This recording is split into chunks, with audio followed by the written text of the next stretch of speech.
इथे याच्या आधी म्हणजे असे डोक्यात विचार होते की रेकी काय असते आणि रेकी का शिकली पाहिजे. तर इथे आल्यानंतर मॅडमने सगळी कन्सेप्ट क्लिअर केली, डेमो दिला, त्याच्यामुळे त्यांचे खूप आभार. थँक्यू की त्यांनी खूप छान गाईड केलं आणि आपले जे काही डाऊट्स असतात ते खूप व्यवस्थित क्लिअर केले. आणि त्यांनी जी दिशा दिली की त्याच्यामुळे असं वाटतं की आपल्या मागे अशी काही शक्ती आहे की जी आपल्याला प्रेरित करते. तसे सर पण आहेत की ज्यांनी ही चान्स मला दिला आणि त्याच्यामुळे मी रेकी शिकली.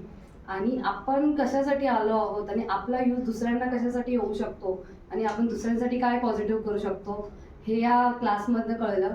आणि जशी ताई बोलली ना परी, तशी परी मला पण दिसली व्हाईट ड्रेसमध्ये आणि ती सगळं दिसली. आणि जसं काही ती जादूची छडी अशी ती स्टारवाली ती दिसली. आणि ते जे ताई बोलत होत्या ना की व्हाईटमध्ये ती तुमच्या शरीरात एंटर करते, ते सगळं ती परी करते असं ते अनुभव होत होता माझा. आणि सरांचे आणि मॅमचे खूप सारे थँक्यू की त्यांनी आम्हाला त्यांचे गायडन्स आणि अनुभव जे काही दिले त्याबद्दल धन्यवाद.